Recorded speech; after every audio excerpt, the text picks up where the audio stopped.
Nous sommes au Users Meeting, les rencontres utilisateurs du synchrotron Soleil version 2014. Et nous avons rencontré pas mal d'utilisateurs du synchrotron, mais nous n'allons pas rencontrer que des utilisateurs, puisque c'est un peu quelqu'un qui travaille au cœur de la machine que nous allons rencontrer maintenant. Marie-Agnès Tordeux, vous êtes ingénieure de recherche au CNRS, physicienne des accélérateurs au synchrotron Soleil, et vous avez participé à la conception, vous êtes là depuis le tout début de la construction de cet instrument gigantesque qu'est le synchrotron. Vous avez participé à la conception des accélérateurs de Soleil. Alors, c'est quoi ces accélérateurs? Comme dans tous les centres synchrotrons du monde, il faut un injecteur qui permet d'injecter des électrons, des particules légères pour avoir beaucoup de rayonnement synchrotron. Donc on injecte ces électrons dans un anneau de stockage et en espérant que ces électrons vont circuler très très longtemps sans avoir à réinjecter trop souvent. Voilà. Ça, c'est le principe du synchrotron. Ce sont des électrons qui tournent dans un anneau très très vite et qui, en tournant, éjectent sur les côtés de la lumière. Ce sont ces précieux faisceaux de lumière qui sont récoltés, qui sont recueillis, orientés pour faire les fameuses lignes de lumière. Grâce à ces faisceaux de lumière, les scientifiques peuvent aller explorer le cœur de la matière. D'où l'intérêt de faire tourner des électrons pour pouvoir récupérer cette lumière.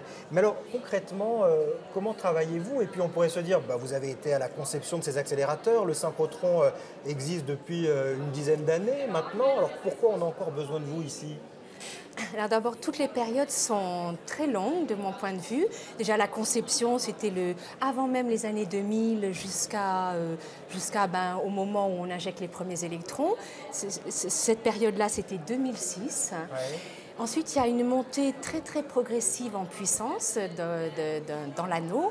C'est-à-dire qu'aujourd'hui, on ne remplit pas encore complètement le cahier des charges qui nous a été demandé au début des années 2000, puisque on ne propose pas encore le courant maximum. Ça veut dire que 2006-2014, 7-8 ans après, voilà, ça prend vraiment du temps pour avoir le faisceau nominal. Oui, mais c'était prévu comme ça. C'est prévu comme ça, c'est la physique qui veut ça. Pourquoi alors? Pourquoi la physique fait qu'on ne peut pas livrer clé en main sur le plateau de Saclay un accélérateur optimum en pleine puissance?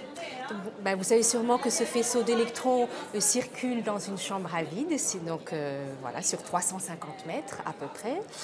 Et bien déjà, le vide met plusieurs années à à avoir le niveau nécessaire pour pouvoir stocker beaucoup d'électrons. On peut dire qu'aujourd'hui, le vide continue encore à s'améliorer, donc ça c'est déjà assez spectaculaire. Ouais. Mais il s'améliore tout seul ou il s'améliore parce que vous ajoutez des petits outils? Alors il s'améliore en fait grâce au faisceau. C'est un jeu entre les électrons et puis la surface interne des tubes qui fait que les électrons nettoient les tubes et puis voilà, ça se passe de mieux en mieux. Ouais. Et nous on pompe, on en profite pour pomper et puis le vide est de meilleur en meilleur. Ouais. Alors la puissance augmentant au sein des paquets d'électrons, eh bien on voit de ci de là des échauffements se former dans les chambres et on détecte au fur et à mesure donc, de la montée en puissance des problèmes qui arrivent et qu'il faut résoudre. Au fur et à mesure. Et puis, donc vous savez que cet anneau est constitué d'une succession de champs magnétiques pour pouvoir guider le faisceau d'électrons, le focaliser et aussi le stabiliser. Pour certains systèmes, plus de 10 000 fois par seconde, on cherche à le stabiliser sur son orbite. Et ces systèmes-là, donc ce sont des asservissements. Il y a plusieurs asservissements sur le faisceau.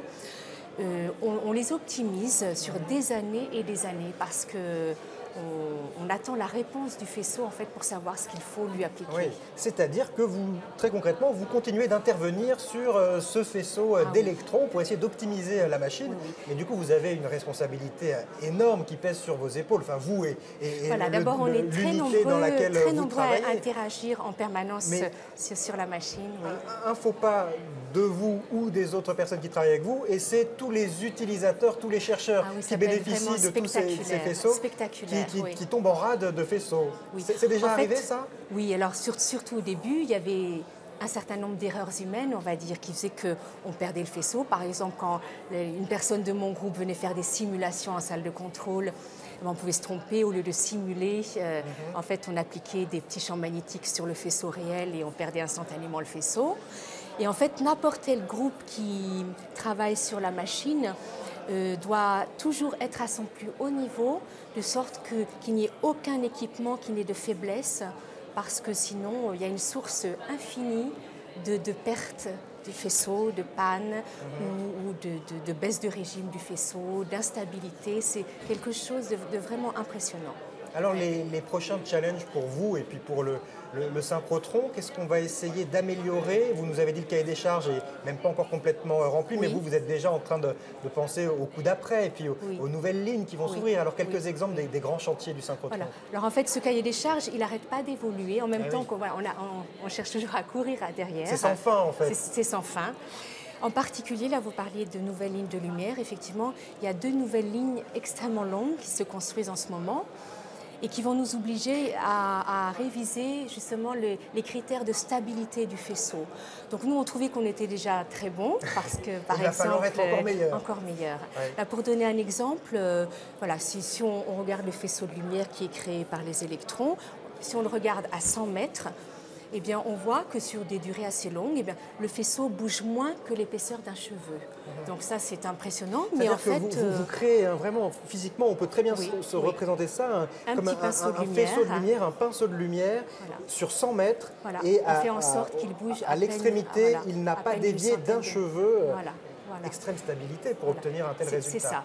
Mais on va peut-être nous demander davantage encore, par exemple sur la stabilisation de la taille du faisceau, pour qu'elle soit vraiment très stable sur des longues durées. Parce que vous allez vouloir un faisceau qui ne fait plus 100 mètres, mais 160 mètres, voilà. je crois. Alors, oui, effectivement, il y a la ligne nanoscopium qui fait 160 mètres. Ça, c'est une ligne à venir qui va bientôt être commissionnée. Voilà.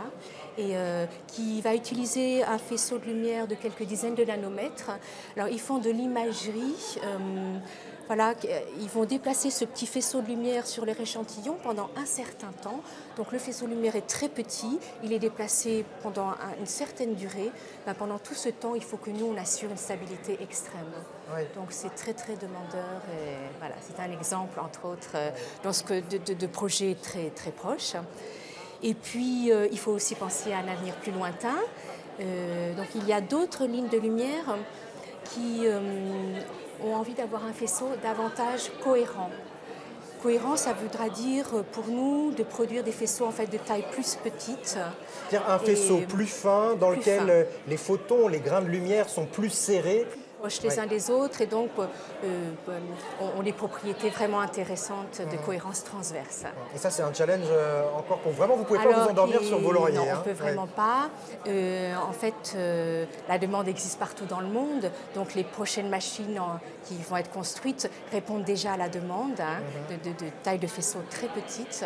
Et nous, malgré que le tunnel existe déjà avec l'accélérateur à l'intérieur, eh bien, il va falloir qu'on se débrouille pour, sans avoir détruire le tunnel, peut-être en conservant même les mêmes lignes de lumière, donc les mêmes points sources, eh bien, à changer l'accélérateur pour pouvoir proposer des très petites tailles de faisceaux. C'est-à-dire qu'il y a une concurrence ou une saine émulation entre les synchrotrons du monde? C'est certain. Nous, on n'a pas envie que nos utilisateurs soient obligés de partir en Suède ou au Brésil, là où vont être les prochaines très belles machines.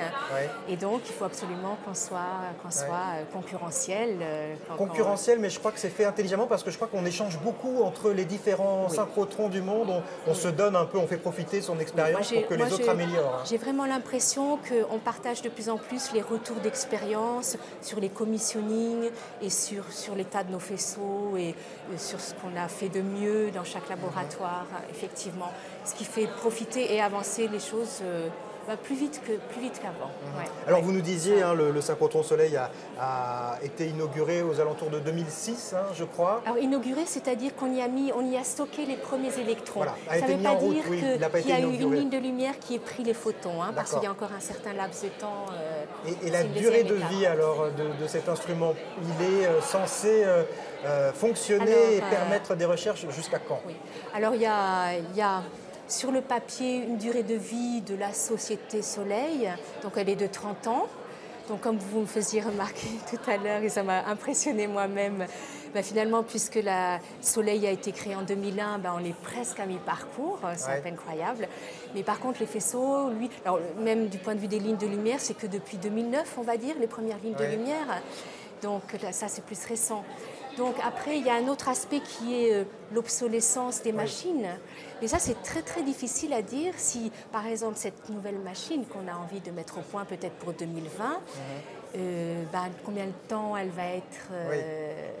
Tout dépend de comment vous allez réussir à réactualiser et redonner une nouvelle jeunesse à cet instrument, en fait. Difficile de savoir jusqu'à quand il fonctionnera. Aujourd'hui, c'est très difficile d'anticiper. Merci beaucoup, Marie-Agnès Tordeux, de nous avoir fait rentrer comme ça un peu dans les coulisses du synchrotron Soleil.